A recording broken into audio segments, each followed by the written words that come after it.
Hey guys, how's it going? Hope you're doing well. My name is Crown, and today I'm going to read you some very interesting stories that I hope that you're gonna love. And now, without further ado, let's go!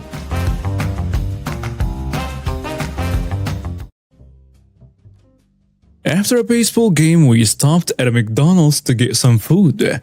We get our food and get into my dad's truck. A foreign guy pulls in next to us and throws his door open, denting my dad's car. Well, my dad fixes dents for a living, so no big deal really. Except this guy kept trying to play in the wind. They started arguing, and this guy just will not let my dad just say, "Just give me $60 for my time and I'll fix it myself," and begins swearing at me and my brother. Very young and not involved at all. And my dad near starts a fight with this guy, and he shouts, "Call the cops, they will defend me." So my dad does.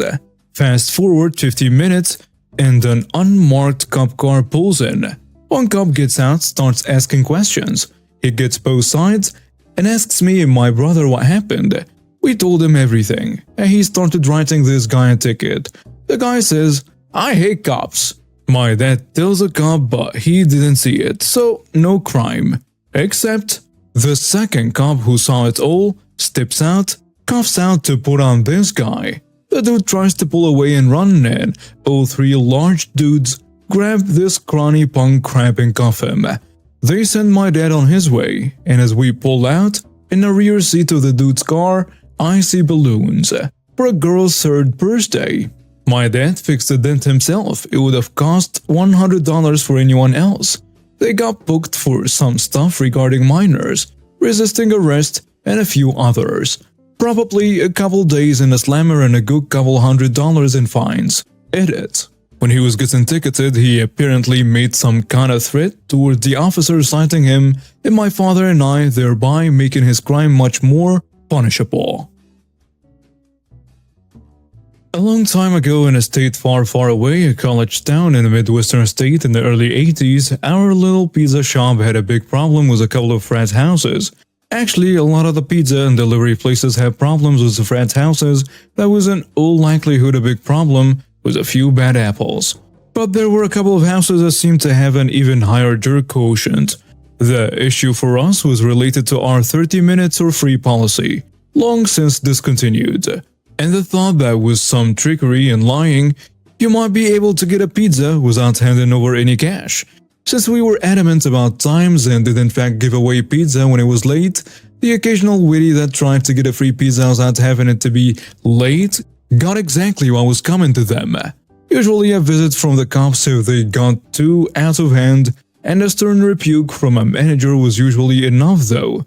But one house in particular seemed to have quite a few bad orders. Sometimes I would come into work and there would be a note by the phone for this particular house. Let's just call it J.O. The note would say something like, "We are no longer taking orders from anyone in a J.O. frat." On a really rare occasion tonight, we were not taking orders from any frat. Yeah, they were that problematic. Note, I have nothing to compare this to. Maybe some other pizza people want to share. I'm curious if this is still going on or was commonplace. One night in particular, one of our drivers comes back from J.O. not just with the unpurchased pizza, but with pee all over him. Seems he got to the house on time, and rather than go through the usual "I'm a real jerk and want to challenge your time," even though it's been like 10 minutes, they simply refused to open the door. It was a 2-story house and this guy was persistent. When he went to a side door, they opened the window above him and dumped it on him. Making things worse, the driver was a hard-working, redneck-looking kind of guy. Everyone in the shop loved working with him. He had a great attitude and was the kind of person who would be there for you if you needed him. Dumping pee on him was the last straw. So the manager calls the cops and they drive over to the old J.O. frat's house and the stage is set. The door is answered by a lone J.O. member who comes across as just your honest hard-working college guy who is really sorry for the confusion. The cop inquires if he's aware that someone dumped pee on the driver, and this guy conveys that yes, he's aware, and that they are all really sorry. They didn't mean to do it. It was a college prank gone bad. Oh shucks kinda manner. The cop asks, which person here did it?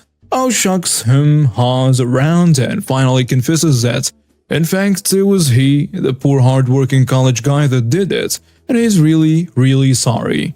So my manager looks at the cop and more or less conveys that it's time to throw the book at aw shucks. They slap the cuffs on him, and to his frat mates' dismay, he's tucked into a squad car and everyone heads down to the local police station for a booking that will involve a weekend in jail or someone bailing this guy out. It is not going to be something a simple apology solves, in other words.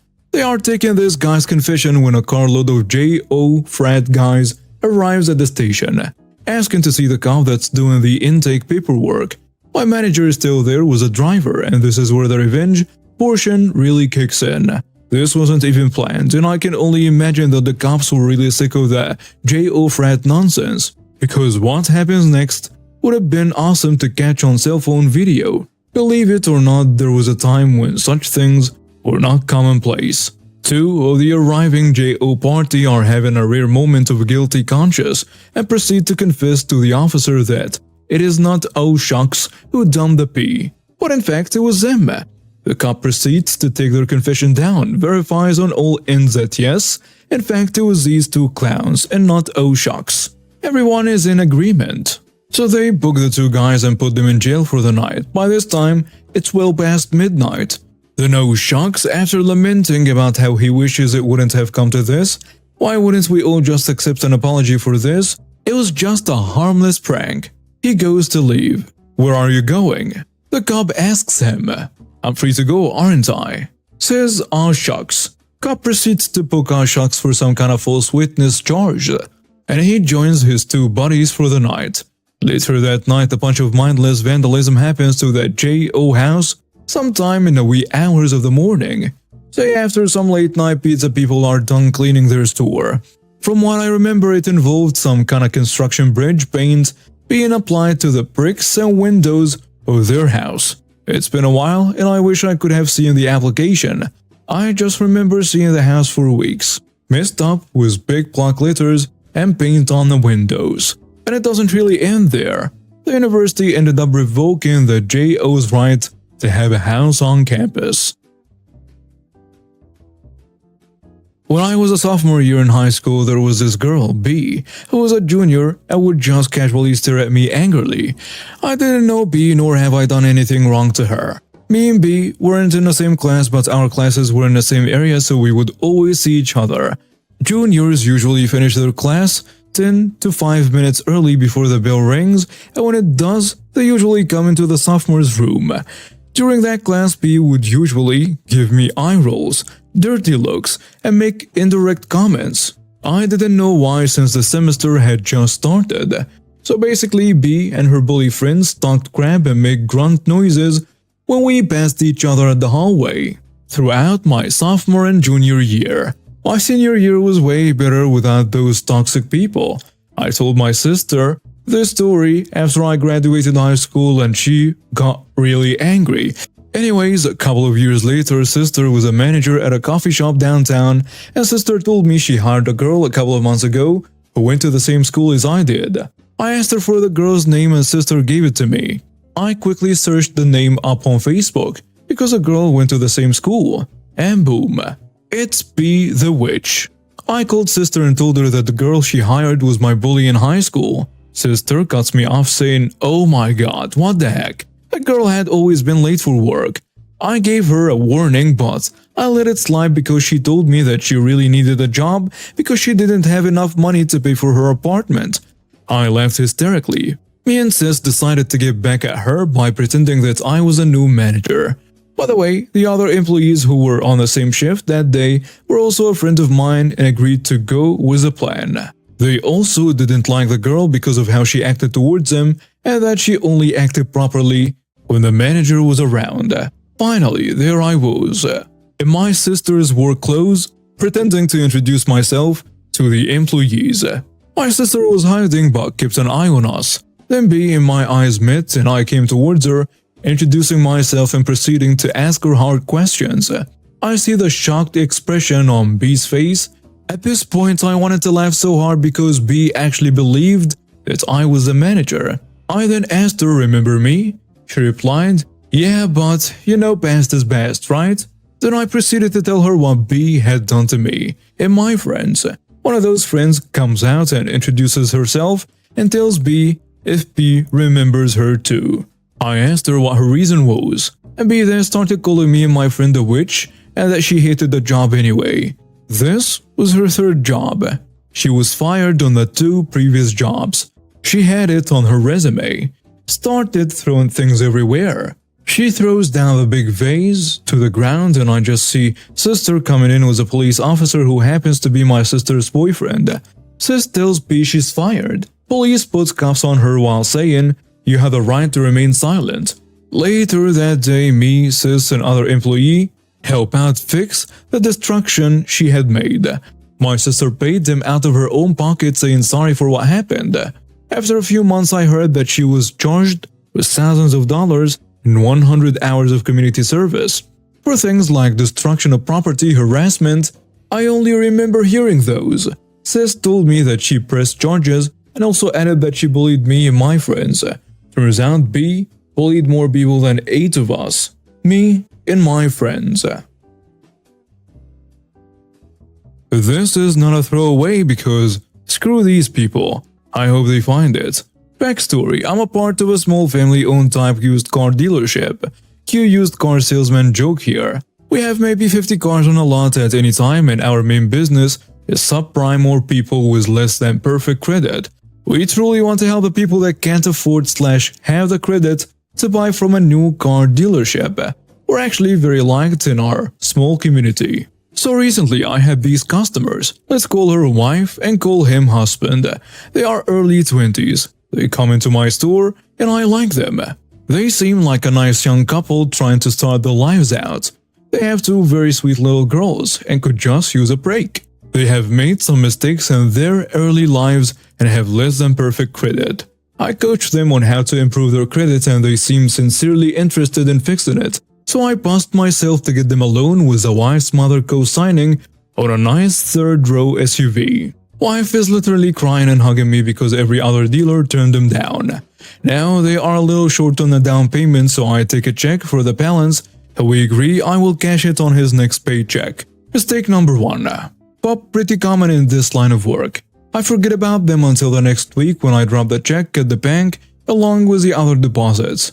The next thing I know, I receive a notice that the check has bounced, along with a couple NSF fees attached for me. It's a dollar amount that is considered the 1st-degree misdemeanor in our state, just under a felony. I reached out to the wife to see what happened and how we can make arrangements to get this taken care of. The last thing I want to do is go after a young couple with 2 small kids. At first, wife is a little shocked and insists the funds were pulled from their account and I show them the picture of the NSF check. She understands and says they can pay half in 2 weeks when she's paid again, and in another 2 weeks pay the other half. I agree to this and just take them on their word. Mistake number 2. A couple weeks rolls around and I don't hear from the wife or husband and I'm now thinking I've been taken for a ride, ignoring my calls, texts and so on. You get the point. I get a call from the bank and come to find out they haven't made their first payment either. Now with this particular bank, if the customer does not make their first payment, we have to buy back the deal. Basically, we have to give the bank the money they sent us for the loan. After blowing up their phones and Facebook, they finally call me back. I get the sub-story, he got let go from his job and he just started a new one and mom is going to help them get back on their feet. I go through hell and high water with the bank to make a deal that if they make their payment, they will keep the loan, but I'm still on the hook if they miss any of the 3 next payments. Wife also tells me they will make payments to me on the past check once he starts getting paychecks. So I agree. They make their payment to the bank and I go about my life until the next month comes around. I got an email from the bank saying that the wife did not make the next month's payment and won't answer their calls. At this point, I'm furious and ready to just go get their vehicle. They won't answer any of my calls and call mom. Mom scrounges everything in her social security paycheck to help try to make the payment for them, and is short. Wife and husband tell her they will cover the balance and of course do not pay. Bank says deal is a buyback. We need our money back for the loan within 7 days. Now the only way I can pay back their loan is if my floor plan, basically giant credit card we buy cars on, gets pictures of the car in my possession. I try to call, text, email, message on Facebook to get a hold of both wife and husband, and they block me on everything. They are basically just stealing the vehicle without paying. They even blocked mom, who has been trying to help them get this handled. Yes, they screwed over their own mother in this ordeal. I just want the vehicle back and move on with life. So this is where I go pro-revenge on them. I begin by dropping the chick off at the local prosecutor, and they are delighted to file charges against them. I do some skip tracing, calling family members, all of which are more than happy to help because we come to find out husband has had 7 jobs in 4 months and has burned every single family member with money they have borrowed. I found the wife's father on Facebook. Father has been trying to take custody of deadbeat wife and husband's 2 kids because of how they treat them. He informs me that they are staying in sister's house right over the border. We are on the state line of 2 states, remember this. I call up a repo company and even myself drive the hour to go get the vehicle. They have been hiding it in the garage, according to neighbors and repo company. I do some searching and find out they are both on probation for stealing a bunch of stuff from multiple stores. So I of course find and call up Mr. Probation Officer to see if she has a last known address. I then mention to her they are staying above the state line and passed a very large check to me, and they are facing fresh charges in my town. She appreciates the knowledge. Now while I was up at their house one evening, I talked to one of the neighbors who also hates them. They are always yelling at their kids and each other, and convinced the neighbor to call me if they see the vehicle outside. It took 1 day, and I got the call. I sent a very large friend who lives nearby them to go get the vehicle. After many expletives parading my friend, they hand over the vehicle, but not before finally calling me while he was there and telling me how they are going to sue and blah blah blah. I'm out quite a bit of money from the ordeal, but here is the best part. I just found out by living out of state, they violated probation and just got sentenced to 30 days in jail from that. And they also just had their video court date, because they are currently in jail with a probation violation, with a local judge on the new charges of the bounced check. I got my vehicle back and guess what? Deadbeat wife's father got custody of the 2 kids. Edit. Someone asked about something I forgot to mention. I worked out a deal at the end of the situation with the bank to take the entire loan off of a co-signer mother's credit bureau. No repo, no nothing on there. She was a sweet lady who didn't deserve her jerk kid messing up her life. And now we have reached the end of today's stories. Thank you for watching and see you next time.